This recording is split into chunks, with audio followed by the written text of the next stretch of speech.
out there. I am super delighted to be able to learn from and introduce to you all Mr. Glenn sorry, I want to say your name right, but now I'm nervous. Aparicio Parry. Glenn Aparicio Parry. Did I get that right? You got it right. All right. Well, I am so excited to be able to, like I said, learn from you. I was blessed to be at that event about a week ago in New Mexico, and just a great gathering of people and wisdom. And I had the lovely pleasure to sit next to you at dinner and chat about your wonderful book that's inspired all of this, Making America Sacred Again. So thank you for that. Thank you. Yeah, so if you all don't know, I'm Milli Cannata. I'm here in California, and I am putting on a series, Making America Sacred Again. I was inspired as I feel driven by my lineage and heritage as a Native American, and feeling my ancestors moving me to connect with wonderful people like Glenn. And we gathered this last week in New Mexico with an event held by the Path, and they had elders from around the world, and I've been sharing over and over about the divine messages I felt I've received, and how along my journey I was again blessed to meet wonderful people. So Glenn is the author of a trilogy. He didn't quite intend or know that he was actually going to be publishing for all of us, but the first book was The Original Thinking, a radical revisioning of time, humanity, and nature. And then the book that we'll focus on more during this series is The Original Politics, Making America Sacred Again. And then he has one that he'll be releasing in February, on February 12th, just in time for Valentine's Day, as Original Love, the Timeless Source of Wholeness. And that just feels so good already. So this is going to be great. But we are going to kick off an official interview with Glenn on December 1st at 9 a.m. Pacific Standard Time. So wherever you are in the world, tune in. We'll definitely be having a good conversation to go in more deeply about his calling or his journey in writing this trilogy, and how it has touched him and myself at that. So it's opening the hearts of many. But Glenn, anything you want to say about your experience? How did you fall into writing this trilogy? And we'll go from there. Oh, well, the trilogy emerged. Each book in the trilogy has its own origin story. The first book, Original Thinking, a radical revisioning of time, humanity, and nature, that emerged out of dialogue series that I convened for the Seed Institute between 1999 and 2011. And in the very first inaugural dialogue in 1999, Leroy Littlebear asked the question, is it possible to come up with an original thought? And when he asked that question, the most interesting thing happened, which is that pretty much all the Western people in the room, with the exception of one or two, one was Lee Nickel, David Boehm's editor, and one other, the Western people tried to think of something brand new, never been said before or done before. But the indigenous people took the question about, is it possible to come up with an original thought, as an invitation to connect to origin as a place. And that's when I realized that Western culture has replaced place with time. So that's when you talk to a Western mathematical cosmologist, even the best one like Brian Swim, who's a wonderful person, and understands that the origin of the cosmos must be told as a story. But even Brian will go to time. He'll talk about the cosmos beginning 13.8 billion years ago, and he won't be concerned with place. But if you ask a Hopi elder about the origin of the cosmos, they'll go to the confluence of the Little Colorado and the Big Colorado River. because that's their sipapu. That's the place they emerge from, the underworld up to this world. So that's basically, that was the foundational premise for the book Original Thinking. And it also carries through the whole trilogy, which, as you mentioned, I didn't know I was writing until it happened. But Original Thinking is in some ways a book of eco-psychology. So it's about really connecting our thoughts to nature, where they, I believe, is where they come from. You know, we're just vessels. So thoughts are flowing through us. So that's important. And also the word original becomes important for the trilogy in that it's place and time, and it's both old and new. So that's really what something original is.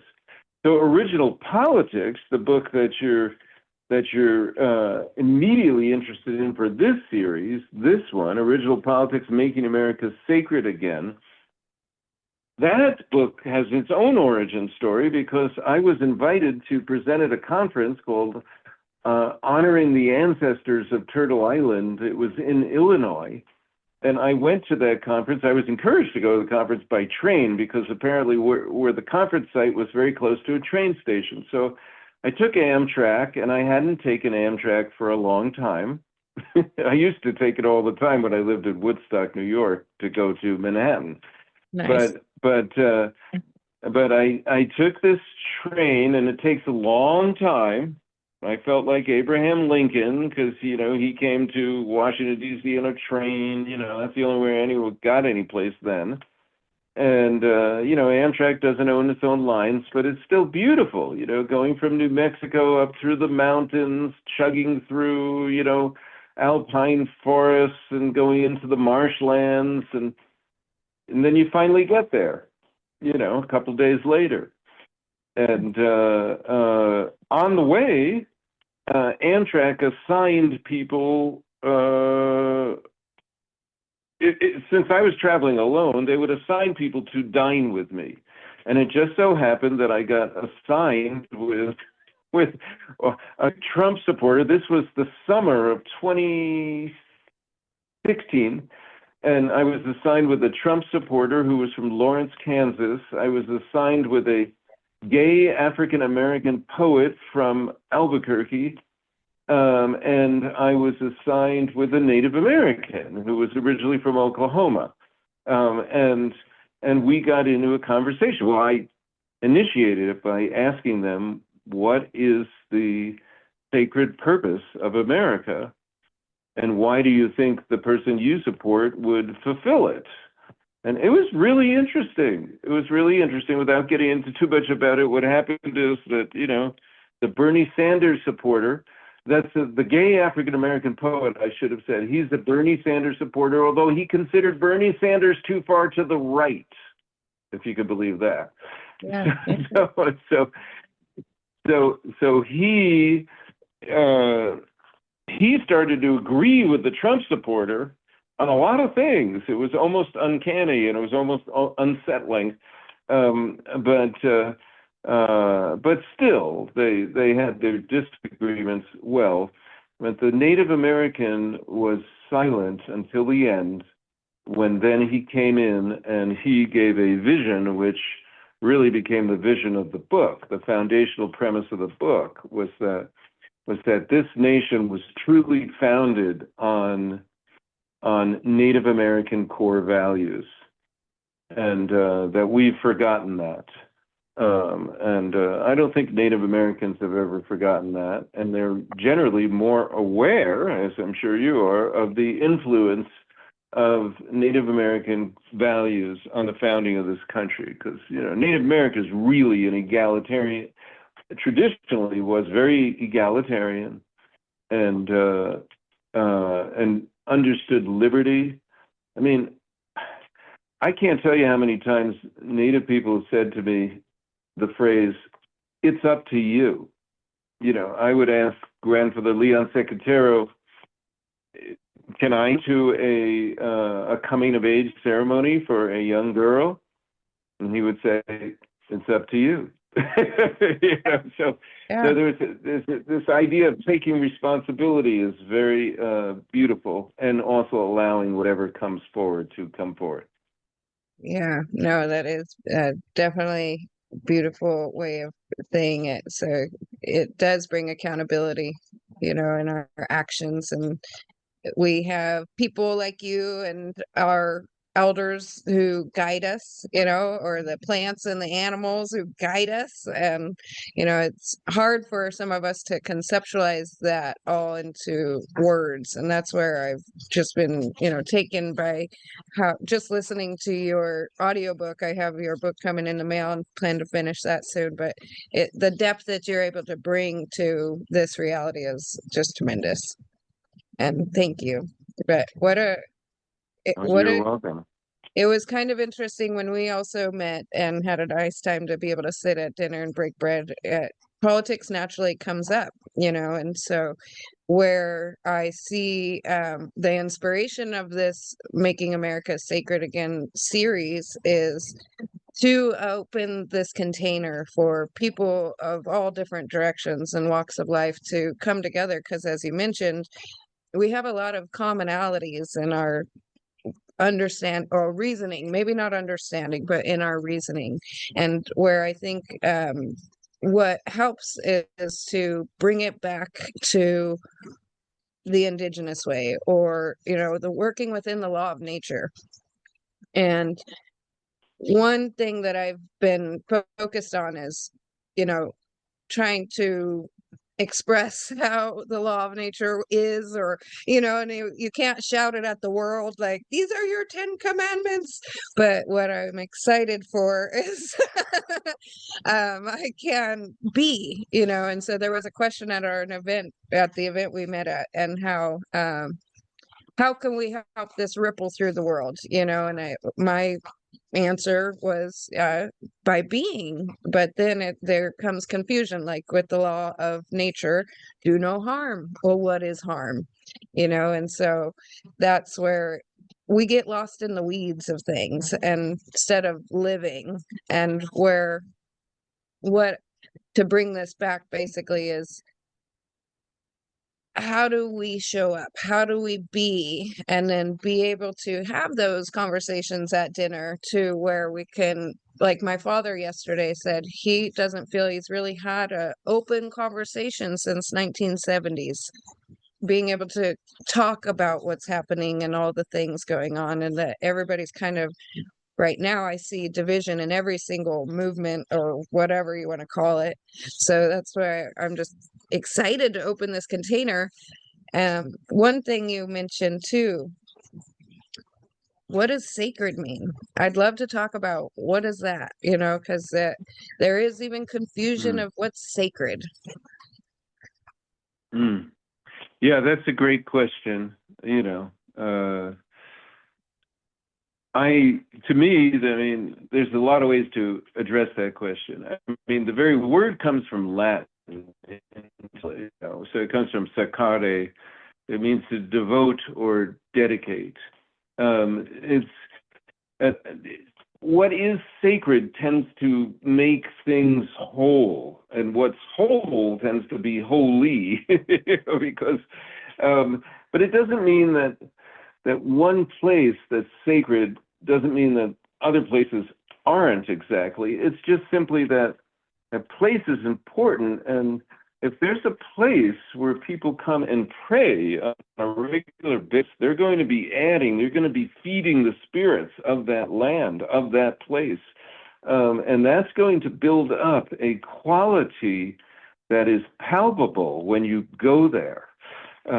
So I've gone to certain places, the sacred lands of the Cañoncito Band of Navajo in New Mexico, where it is totally palpable. It's a thin veil between the worlds. You can feel the ancestors, and in fact, that's why they go there, to celebrate a new year and connect with the ancestors. And so, yeah, there's places that have more power, you might say. But the word, obviously the word phrase, Making America Sacred Again, that I chose for the subtitle of the book, Original Politics, was also playing off something that Donald Trump used. And it wasn't just Donald Trump, by the way. He wasn't the first person to use that. So Ronald Reagan said the phrase, Making America Sacred Again, and or Make America Sacred Again. And so did Bill Clinton. So other people have used that. Other politicians have used that. Donald Trump trademarked it because that's the way he thinks. So he trademarked it. But that, to me, the Make America Great Again has a very different tone to me. That means, it reminds me of like the 1927 Yankees. Now, I know you may not know about the 1927 Yankees. That's kind of historic. I wasn't alive either.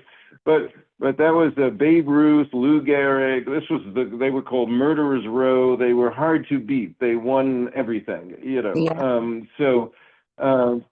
They were powerful in that way. Sacredness is also powerful, but it's powerful in a way that is allowing humans to themselves up as a vessel to the whole power of the cosmos. That's really very different than the power that associated with ego and control. Yeah. That's what I would say. Yeah. No, there's so much depth with that. And yes, I love those tidbits and seeds that you're planting also. Um, it does it leads me to another question as far as I have a dear friend I want to connect you with also. Her name's Karani Marie, and she wrote a book recently, and a book with poems, and one was about dancing with your ego and your spirit and not living in division of your ego and spirit. You know, we can't completely ignore the ego, and how embracing it's kind of like there's two wolves story, right? That's what that reminds me of. You're familiar with the two wolves, right? You have the two wolves, one that Yes. okay.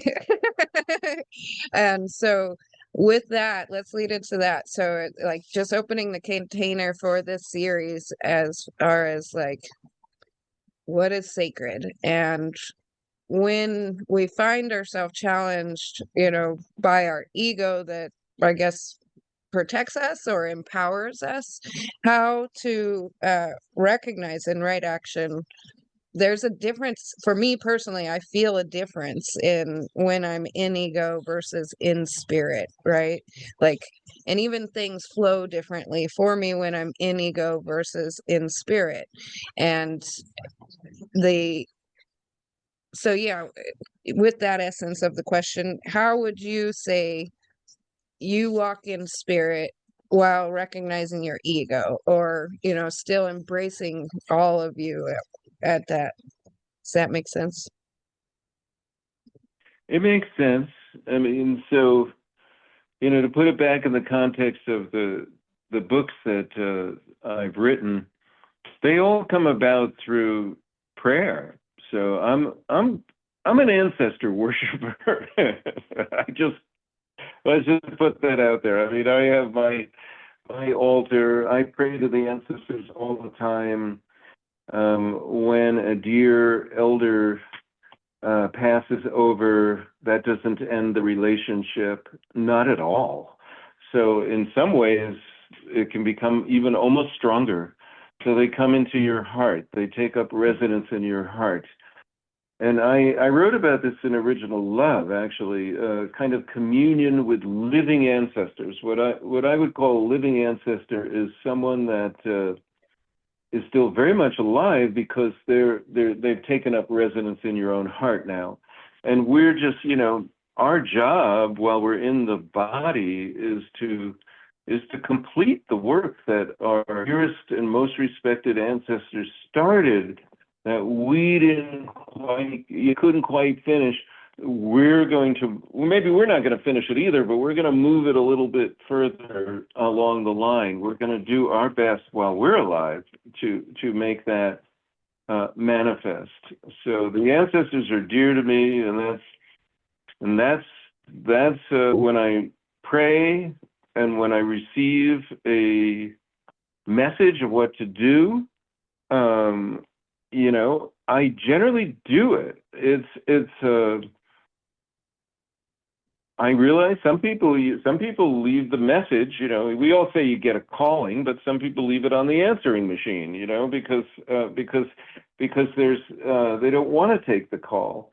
I mean, I got a calling to write the book Original Thinking, Original Politics for a different reason. But Original Love, by the way, is that origin story is the most unusual, and I'll just leave you with that because that's my wife, Tomoko, who I've been married to now for 37 years, and at that time it was about 30 years, about 7 years ago. She just pronounced one morning, "You're going to write a book called Original Love." And honestly, I thought that was kind of daunting at the time. But I took out my computer folder and I just started a folder called Original Love, because I also knew it was important, because Tomoko never predicts my future. She never did before then. She never did since. But it was really spirit, like you're asking, spirit spoke through her so that I would listen. Yeah, So interesting. I knew that was important. And then another woman, a year or two later, from Taos, New Mexico, Jean Ellis Sankari, said to me, she was asking me to teach at UNM Taos, and she interrupts herself in the middle of a sentence, and she says, "I just got a download. You're going to write a book called Original Love, and it's going to be the third in a 3-part series with original in the title." And so that's why, like when you said, you know, in the beginning, I didn't know I was writing a trilogy. I didn't till that moment. That's the first time I ever knew I was writing a trilogy, when Jean Ellis Sankari said that. And the strange thing was I had changed the title of Original Politics to Sacred Politics, and that was the title when she said that. But I had to change it back to Original Politics and then connect the first 2 books together. And then that's when I got my download for how to write the book Original Love, which is really very much related to original politics, because, you know, you could say that original politics, if you wanted to define it, it would be a politics that takes into consideration what the natural world wants to happen. You know, so, and original love is very related because it's a love that comes from nature. It's a love that's everywhere. It's always been here. It always will be here. And it's flowing through us. We just have to open up to it. So in a way, the last book connects all the books together. And again, it really was done, to answer your question, not through anything I planned, not through my own ego, because I had no idea that would happen. So, but that's a great blessing. And, you know, if we're really, Creator knows more about how to live this life than we do. Yeah. You know, some of the ancestors might be impatient. I got to say that, you know, they might want you to do things faster than you could possibly do, because we have both the joy and the distractions of living in our body. Does that make Correct. sense? Yes, Yeah. yes. No, I love how you answered that. And that's the thing, is reminding you know, I love working with creator and reminding myself I'm a creator being, and that's where, when I'm in creation, I recognize the difference in the essence, and that just feels so good. And sometimes I just want to hang out there, and it's like, you know, trying to walk 2 worlds in a way. That's hard. I get stuck over here. But the downloads, so that's a popular word these days, and I would love for you to kind of, I think we're okay, let's see. So downloads and discernment. how do you use those? How do you know like you're an expert at this. You've been walking the way for a lifetime.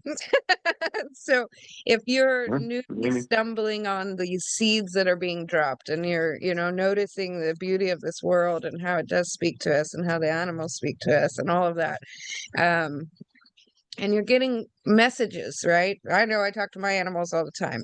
And so how do you discern from you, like, how do you, like, what, okay, what resistance? Let's look at discernment, downloads, and resistance. What Mm. what tidbits can we share with people who are, just discovering these seeds?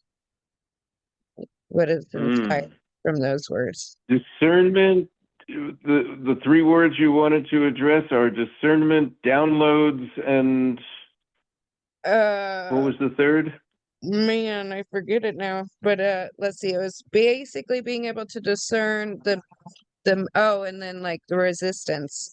Why there's Oh, resistance. resistance, resistance. Yeah. Oh, that's why. Yeah, that's a good word. Well, I want to also ask you, I'll answer your question for me, but we could turn it around to you, Millie, because, you got a download to do this program. So I think if this is the first program, it's appropriate for you to speak about that. So, I Yeah. mean, for me, you know, a download, if you want to use that word, is really just a gift from spirit that comes through very strongly. It may come in some form of vision, may come in a dream, may come while you're awake. But yes, there can be resistance, absolutely, especially when it's a large task that's been asked of you. So if it then, in the times where I have resisted at all, then if the message keeps coming through, then I know I'm not supposed to resist. That this Yeah. is important. That I need to accept, and that I've been chosen in some way.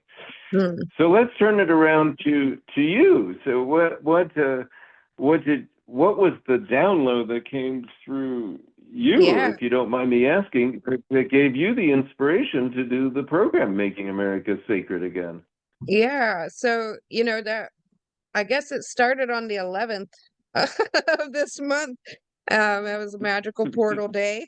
And I also was flying out to New Mexico that day and got to see the Northern Lights and, from California to New Mexico. And it was just so gorgeous, beautiful, and all this confusion of what it means and all that, whatever. But I enjoyed it. And then I landed into, the event and got to, um, I noticed I was okay.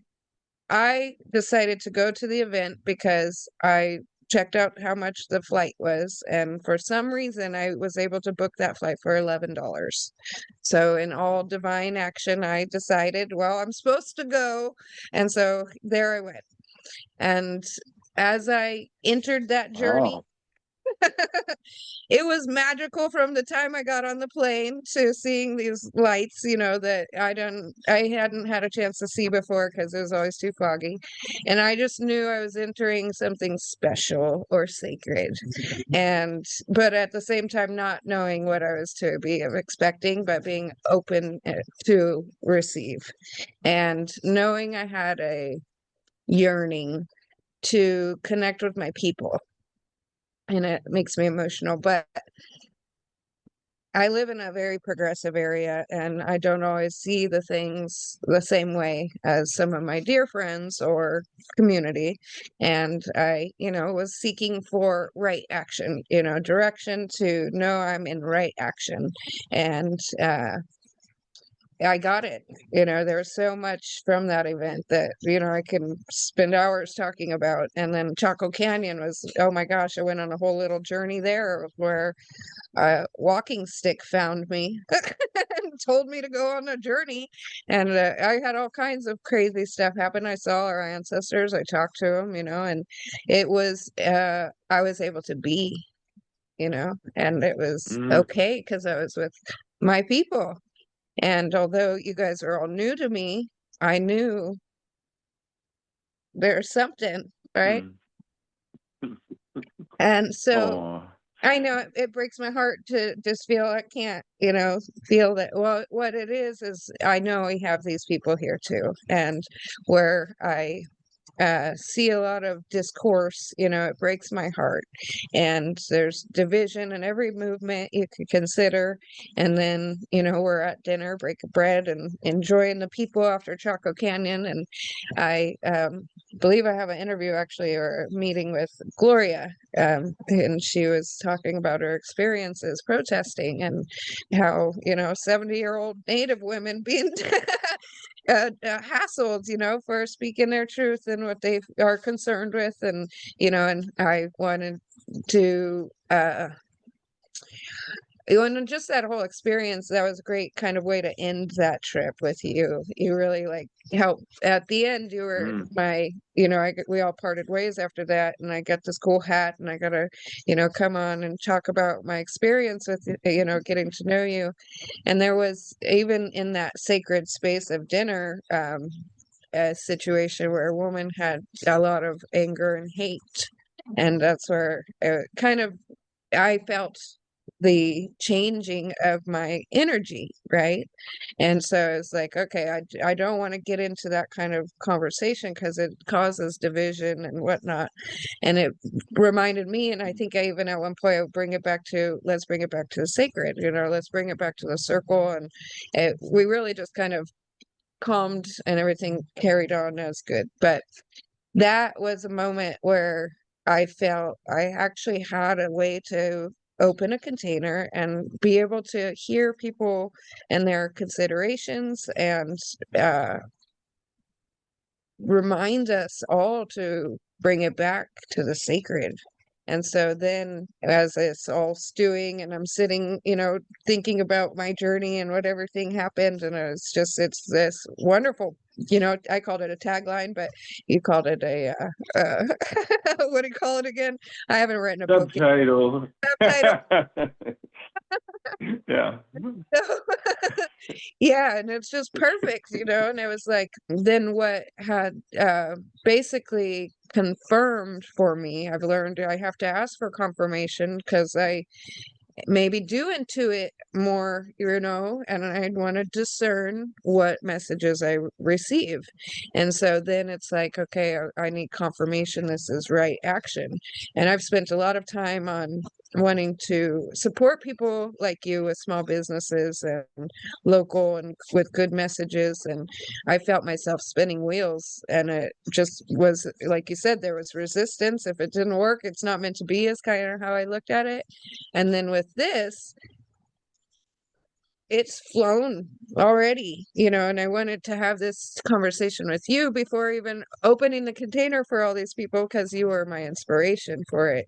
And the people Uh, are receiving it. And I've connected with other elders and, amazing people so far that I've followed, and they're open to this. And I have had one who was a little resistant because the name Making America Sacred Again was too much like Make America Great Again. And I explained, and because they know of you and your book, it brought that openness for them to receive and be willing to also come on an interview. And so to me, that was the confirmation this is good and right action, and so, yeah, and a long answer. yeah. That's how that journey was told to me. And here we are. Mm, mm. That's a good answer. Good answer, and it's curious how somebody had a reaction saying it was about too similar to Make America Great Again. Well, of course, that was partly intentional. And Yeah.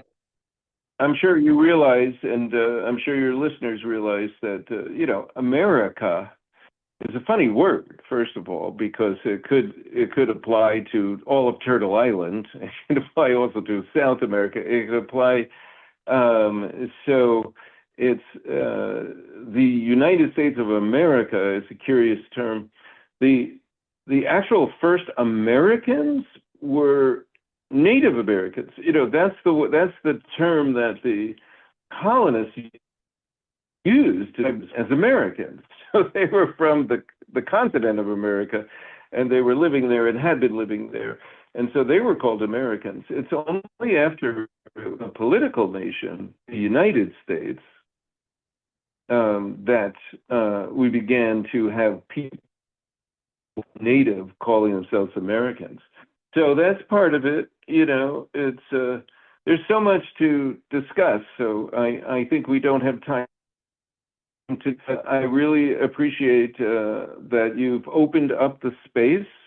And that I'll just be the first of many people who will come on your program to address this, because it's going to be very personal for one. And just if you keep that sense of openness, I have high hopes for what could unfold. Who knows? Who knows what people are going to say, and they'll all relate to this question of how do you make, or how, I don't even like the word make, so the reason why I use making, because it's a process, you know, how do you make America sacred again? Wow, that's amazing. What sacredness means. Go ahead, No, sorry. you've just been a joy to chat with. We could spend hours, and I look forward. We're going to come back on Monday, December 1st, and 9 a.m. Pacific Standard Time, and we're going to spend some hours. And I'm just so excited to, kick this off, and it feels right. Before we go, would you mind sharing a prayer for everyone to say goodbye, or until next time? Okay. You don't have to. Usually I don't like to put prayers recorded, but I will. If you feel that's important, I will. Okay. Leading by example. I appreciate it if you're open to it. Beloved Creator, thank you for the blessing of this gathering of the Making America Sacred Again space that's been opened up by Milli. Thank you for her being, for her tuning into the land, for her knowing that there's a reason to open up this space, for her allowing in different voices to approach this idea from many, many different places, many different ways, and allowing that inclusivity to be there. Almost like we make an emulsion sometimes of oil and water. We say they cannot, but actually they can, as long as they sit side by side, as long as the integrity of the difference is recognized, the integrity of the different voices is recognized. Thank you, Milli, for having that vision, bringing people together, allowing people to coexist. Today, we're recording this right before Thanksgiving. As people in the United States of America sit down at the Thanksgiving table, may they realize that not to just set aside one day for giving thanks, but to be grateful for this life every day, and to be grateful for the people that gave them life, their parents, their relatives, and also the mentors and people that have inspired them. But not just the people. So to let into our table and be for all the animals, from the very tiny earthworm named after her mother, to soaring eagles and hawks that give us vision, to the four-leggeds, the bear, fox, bobcat, to all of creation. Give thanks for that, and give thanks every day for that. Thank you. Ahomi Takiasi. Thank you. Blessings. Thank you. That's beautiful. Thank you so much, Glenn. I appreciate you for sharing this with everyone. I know it is sacred, and I appreciate you being a mentor, and I look forward to chatting with you more next week. But I hope you do have a wonderful Thanksgiving with your family today and always. Many blessings to you, Milli. It's the same. Thank you. Take care. Bye for now. Until next time. Okay. We'll see you soon on your dreams. Okay.